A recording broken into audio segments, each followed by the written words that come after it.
Welcome to Dating Log, the podcast that records the ups and downs of dating in your 30s and beyond.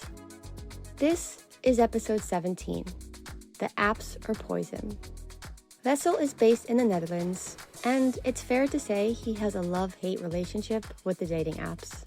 This conversation was super open and honest, touching on many of the frustrations of modern dating and the process of looking for the one while balancing the rest of life's demands. He's the kind of guy who's not afraid to invite you to his home for a first date, whether it's for a coffee or just to hang out and work. Sound nerve-wracking? I'll let Wessel do the talking. Well, my name is Wessel. I am 30 years old. I am living in Amsterdam. I'm from another town in the Netherlands called Leiden. I am straight sexual. I use currently two apps, which are Hinge and Bumble. But yesterday I downloaded a third app, which is called Breeze, which a friend recommended to me. And what made you decide to download Breeze?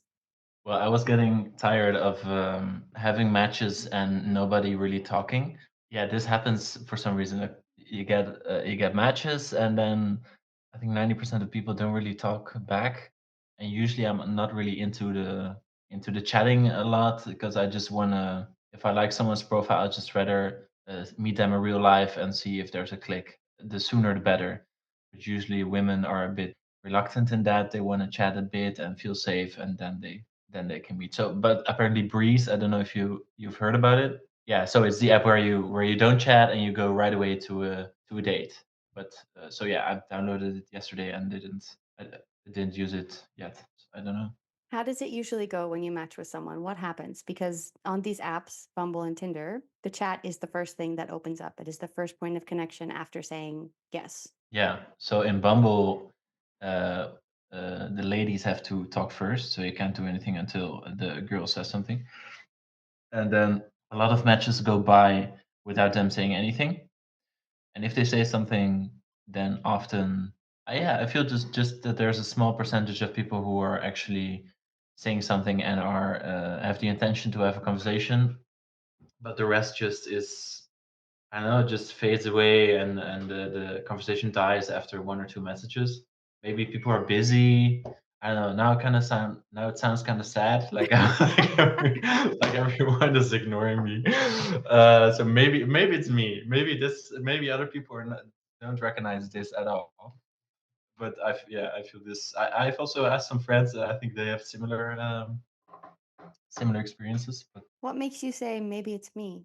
well, maybe other people are much better at asking really interesting questions or something that makes the other party wanting to interact more. What's your opening line? I don't have, yeah, I don't have a standard one. Usually it's just hey. Usually it's just hey, or I say something about their photos, like hey, you have a cute smile, or something. That's sweet. Pretty basic. No funny things. And it's working for you how much percentage of the time then? Yeah, not enough. So I'm getting a bit annoyed by matches. Yeah, it feels like almost like people just want to have the apps to get validations from the matches, Yeah. but then don't really talk after. But no, I do get dates out of it. So with some percentage, it goes well. Otherwise, I wouldn't be on the apps. Let me swing back to our opening question, which we kind of segued around. How is dating going for you? I was in a situationship, whatever that means, Tell me more. with a Turkish girl for like 3 months, and we were pretty close, texting every day and meeting also. Well, at least twice a week. But yeah, I just recently broke it off last week, I think, because I was not sure it was going somewhere. Yeah, I wasn't in love, or that says anything. I think that's it. And now I'm back on the dating apps again. For a week. Yeah, for a week or a few days or something. Yeah. So I was right away, straight away into the dating apps again. Did you have any dates? Yeah, today I had a date, which was super random. because we spoke, I think, for 10 minutes, and then I said I should be working, but I can't find the motivation. I always need someone around me to find motivation, Mm-hmm. want to work and I think then she even said right away like, okay, want me too, want to work together. And then like at a coffee place or something, then I said, okay, but would it be weird if you just came to my place? uh, so then she was like, no, no, that's okay. So within half an hour she was ringing the doorbell, and then we didn't work. Okay, now it sounds like we did other things, Yeah, but yeah. no, What did you do? we just had a coffee and we talked for like an hour, 1.5 hours, and then I had to go. But it was very spontaneous. Usually I was very surprised that she would even come to my place, because usually girls are very reluctant. Is that the word? Yeah, Yeah. they are a bit more. Yeah, they want to feel a bit more secure before they come to a guy's place, because I don't know, they're afraid to bump into meet weird people that are dangerous or something. Yeah. So they usually want to meet outside. But yeah, she just right away went to my place. I was also thinking like, okay, what kind of girl is this? Does she expect us to jump in bed or something? Or no, she was just very nice and spontaneous, and we had a nice conversation. And then we left at after like a bit more than an hour. I had to go, and And is this the first time you've invited someone over directly from the dating app? no, because I've done it before, but almost I think one time before that a girl actually came, and I never I'm not the kind of guy usually that jumps into bed with someone right away. I need to get to know someone a little bit to feel comfortable. So my intention is never to have sex right away, but this is kind of the expectation I think that women have of men, that we always, everywhere, at any time, we just want sex. That's the kind of the stereotype. But yeah, it's difficult to to explain that over the chat, of course. Yeah, sometimes I'm like I'm chatting with a girl and I'm watching a movie and I'm bored, or and I just started chatting with them the past days, and I'm like, yeah, just come over and watch a movie with me, like with from my side, with no intention to have sex right away or something, but just to, I don't know, just to hang out, to meet each other. But that's always one a step too far. What do you mean? One step too far? Well, for them to, they don't feel comfortable meeting at someone's house, because then they think my intention is to have sex. That's what I want. Or they're afraid that I'm some kind of rapist. I think, which I can understand. So it's better to yeah, it's fine to do it at a coffee place or. Has anyone explicitly expressed these fears to you when you say, come over to my house and hang out? Yeah, yeah. So then we, of course, we would joke like, "Oh, but how do I know if you're some serial killer?" Or, "No, no way, I'm coming to your house on the first date. What would I say to my mom or something?" Those kind of things. So, when did you turn 30, for the record? December, so 4 months ago. How are you feeling about going into your 30s?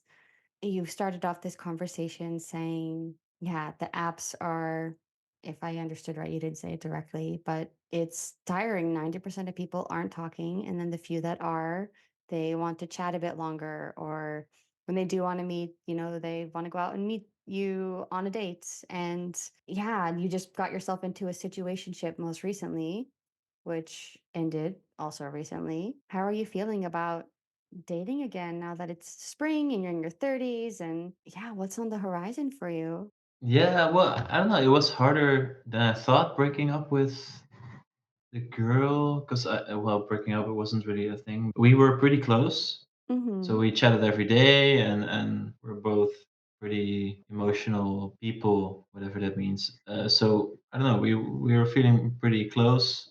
So then when we broke it off, yeah, it felt kind of like a buddy or something. A part of my life was gone, even though it was so short. So it felt a little bit lonely after. So I think that made me also a little bit more, yeah, desperate is kind of a dirty word. Made me feel, made me also be very active on the dating apps. Maybe wanting to fill the gap. I think that's the way to put it. You mentioned not being in love. as a reason that you broke up and not seeing it going anywhere. What is it that you're looking for and hoping to find with dating? Love. I'm looking for love. Define that for me. What does that mean to you? I wanna when I look at someone, I want to be melting. Maybe that's a Dutch saying. I want to adore someone, you know? When I see them like oh so cute.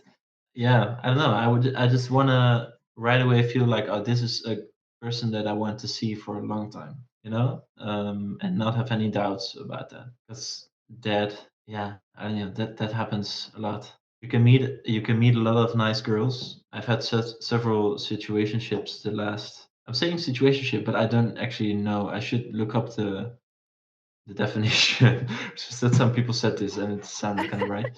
But I dated some girls for a longer period of time where everything was really amazing. Sex was really good. We had so much fun together. I felt so close to them. But then still there was something missing. The grass was greener, or I don't know. I just wasn't in love, which made me want to yeah put an end to things. Mm-hmm. Not things. Maybe that sounds like I'm. Does that sound like I'm going to kill myself? No, which made Yeah. me want to put an end to the relationship. And yeah, that is. I think this is. I think the most difficult part about dating now in this time, Mm-hmm.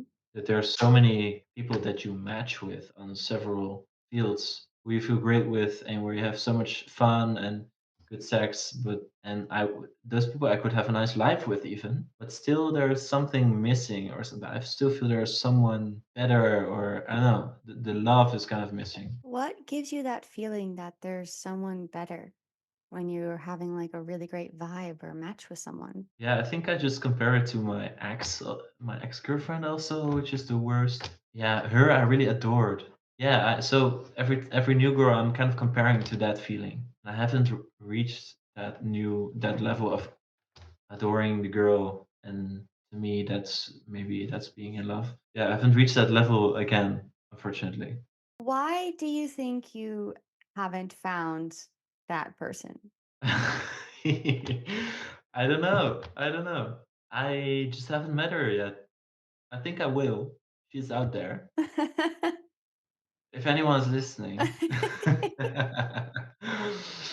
Yeah, I think I still believe that she is out there. But I just don't want to settle for for less. I feel like maybe if we would have lived in like 50 years ago in a town and that was your world, and then I would have matched with one of those girls that I just talked about that I had a good time with, maybe that would have been my wife then and that would have been fine. I don't know. Also, living in a big city and with the swipe of your finger, there is 1,000 other beautiful women available. Maybe that's also making things more difficult. I don't know. You did mention the grass is always greener. Yeah, yeah. When you match with someone and you're dating them, are you still swiping and looking for others? Usually no, because it also makes me like having one person gives me also more. I know swiping for other people is also making it more difficult. You're kind of torturing yourself then.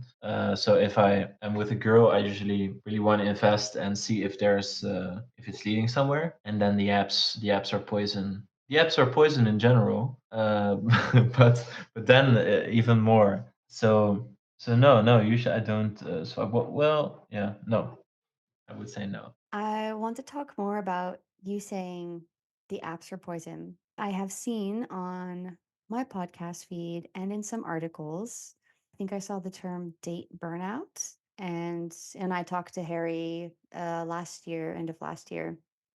We also talked about app fatigue. So can you tell me more about yeah, what you mean with the apps of poison and why you think this? Well, to me personally, I don't know if this is the thing for everyone. I think certain, and that is more about also the app itself being addictive. So, for example, Instagram, I deleted from my phone because the reels are very addictive. You know the reels, right? That you can. Sometimes I would find myself like watching those stupid videos for an hour and it's being so difficult to stop and just an hour of your life gone like sedated, and I feel this So that's why I delete those kind of apps, and I download them once in a while to every once in a while to take a look if I have messages or something. But this kind of since the last days, it kind of feels the same for the dating apps. So the swiping and the seeing if you have matches, looking if you have matches, that is so addictive that it also makes me wanna delete them every now and then, or put some rules to myself, like at least don't look at the apps during work hours or something, which is so difficult. It's like heroin. It's crazy. But maybe it's just me. I haven't really tested this idea with friends, but I guess this is what they design the apps for, also to be as addictive as possible. Interesting. Is not the point of dating apps to get people dating and off the apps? Yeah, of course, that's what they say. Yeah, but maybe you were saying dating fatigue or Yes, dating app dating app fatigue. fatigue. Yeah. Well, I think everyone goes through the cycle of not liking the apps. Yeah. Usually, I feel that nobody likes the apps, but they are very convenient for meeting people more easily. So we kind of need them, but we don't like them. So I feel like everyone goes through this cycle of using them, getting annoyed, and then deleting them again, Yeah. and then for a while to download them again. Yeah. And then, I'm back again. So I feel like everyone goes through this cycle. Don't you think? Have you been on dating apps? I have been on dating apps. I was on dating apps on and off for years. Yeah, getting into a relationship or a situationship and then getting out of it and going back on the apps and trying different apps and new apps. And yeah, I agree.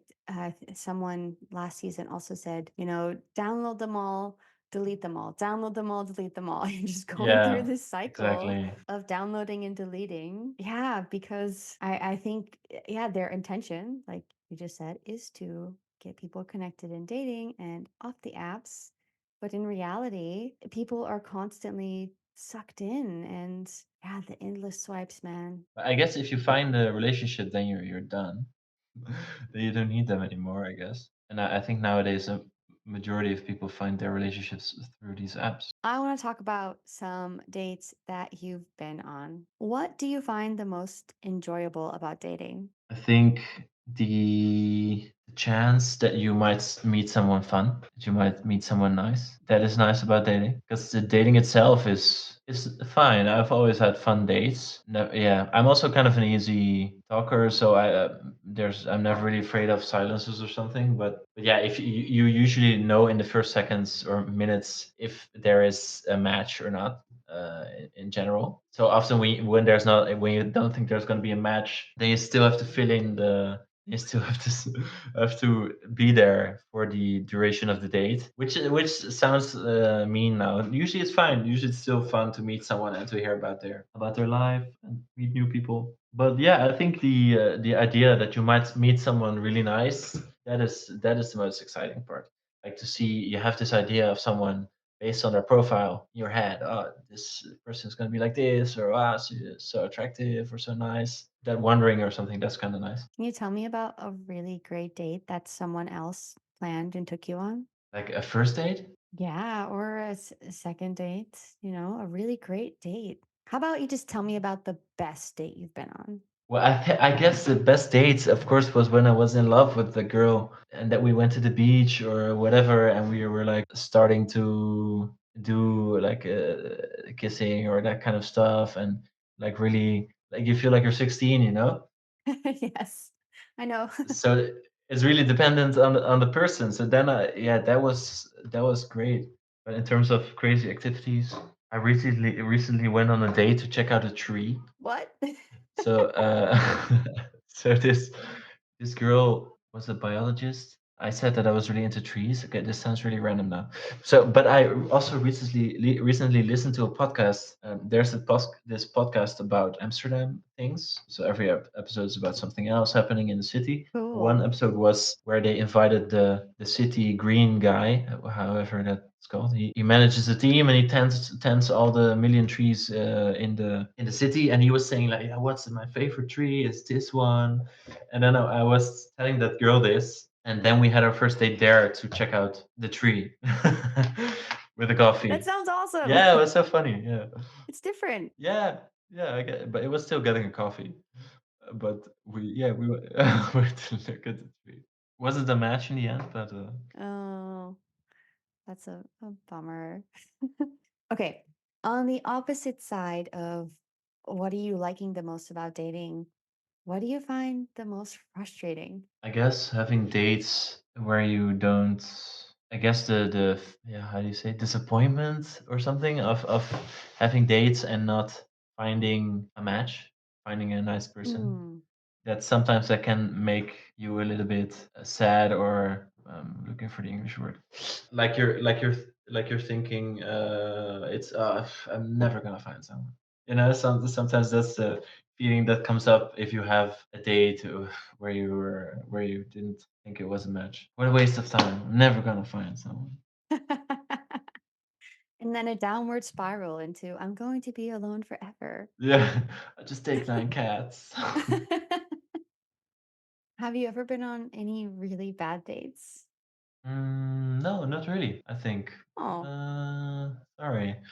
I think one girl was one time she was a bit offended. I was a bit rude, I think. tell me more. 'Cause I don't know, we had been in a date, and I don't know, I was just tired, and I was thinking about, oh, maybe we should. I was having this internal dialogue like, oh, maybe we should end it at some point, and let's go our separate ways. We were having a fine conversation, by the way, but I don't know, it was just 2 hours or something. I was just done, and but was sort of thinking this in my own world, and then right at that moment when I was thinking that, the waitress came to the table, and I kind of blurted out. I said, "Okay, can we have the check?"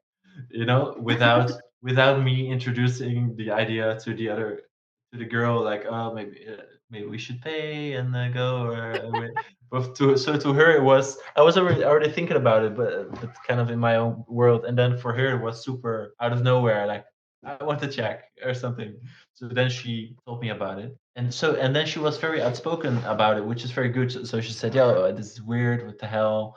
So she was a bit annoyed, offended, and then I was like, "Oh shit, sorry, this was super rude. I'm sorry. Don't be mad." And she was like, it's fine." And then I walked her out, and yeah, and then I felt bad, so I tried to talk. We walked to our bikes, and I was like, "Oh yeah, shit. Yeah, sorry. This was really rude. I'm gonna make it up to you. Blah blah blah." And it's just, "No, it's fine. It's fine." And then we were like, "Okay." Was it fine? No, so it was not fine. So then I was like, "Okay." So then I said, "Want to kiss?" And then she said, "Okay." And then we kissed, which was super nice, actually, the kissing. And then we dated for a few months. What? Yeah, it's hilarious actually, now that I think of it. Yeah, it was super random because she was angry and offended, and it's fine, it's fine. And then I said, "Okay, want a kiss?" I don't even know why I said that. That's kind of weird now, but I don't know. I thought I just also, maybe I also felt there was a vibe underneath or something. You saved it. Yeah, I saved it, and then it was a super nice kiss. So a date gone kind of bad, but saved at the end, and Yeah, you dated for a few months. yeah, Shit. yeah. So throughout this conversation, I've picked up on a little bit of sense of, I don't want to say melancholy, but it feels like dating for you has been kind of like, oh, this sort. If I'm gonna put music to it, I could probably come up with some music to it with the guitar here. Maybe it's also because I just broke up with that girl a week ago, and this week I've been really frustrated about the dating apps, that my attitude at this specific moment is a bit negative or melancholic. Do you foresee a change in that? I hope so. Yes, I think so. And what are you going to do to change that? I don't know, just maybe stay off the apps a bit, and maybe just see what comes to me, see if I meet some fun people in real life, that appeal to me. Some like King's Day is coming up, meeting a lot of new people, having fun. Yeah. So I Are you guess, open to meeting people in real life? yeah, yeah. I think that's always the better one than the dating apps. Why spend time on the dating apps if you think it's better to meet people in real life, anyways? Yeah, because it's so much easier. Is it? Yeah, because you really have to go. Yeah, you have to go to places where there are other young people. Just go out, bars, whatever. I think yeah, people do that frequently, but you also have the apps where you can in 10 minutes swipe 100 people and have an opportunity to meet them. So it's super easy. All right. When is your next date? I don't have one. I don't have a next date planned. So I guess not yet. So I don't know. I'll just keep trying the dating apps and maybe I'll just delete them altogether and take some time for myself. Yeah. Or just focus on see if something comes to me in real life. Do you have any advice or words of wisdom you'd like to leave other listeners with? Just go to have coffee. That's more. It's more time efficient than going to dinner. I don't know who would do that. Dinner is very heavy, I would say. But yeah, it's I don't It's a know. commitment. It's a commitment, and you have to eat. And I don't know. I really like to also during a working day, you just take a break. You have a walk with someone in the park, and you have a coffee, and that's enough time to assess if you like someone, for a second date. So that would be my advice, which sounds very business-like. Do you have advice for me?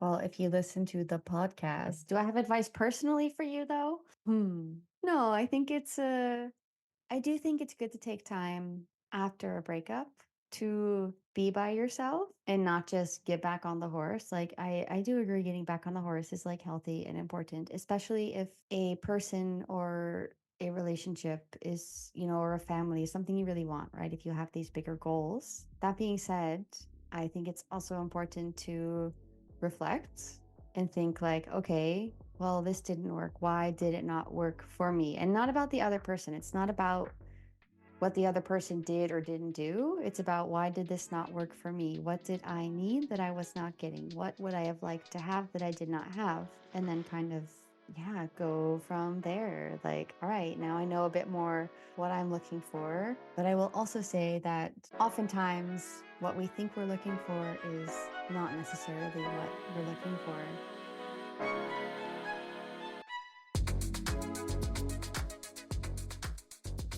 Dating Log is recorded and hosted by me, Wyndham Juno. It is produced by Harry Dark. Our artwork is in collaboration with Esme Hemming Studio. Season 2 is in full swing, so if you'd like to be on the show or know someone who could do with a Dating Log intervention, then send us a message. You can DM us on Instagram at datinglogpodcast or email us at datinglogpodcast@gmail.com. Our website is datinglogpodcast.com. Please like and subscribe wherever you get your podcasts, and if you're feeling really generous, leave us a review. We'll be back in 2 weeks with a fresh episode. In the meantime, please don't ghost us.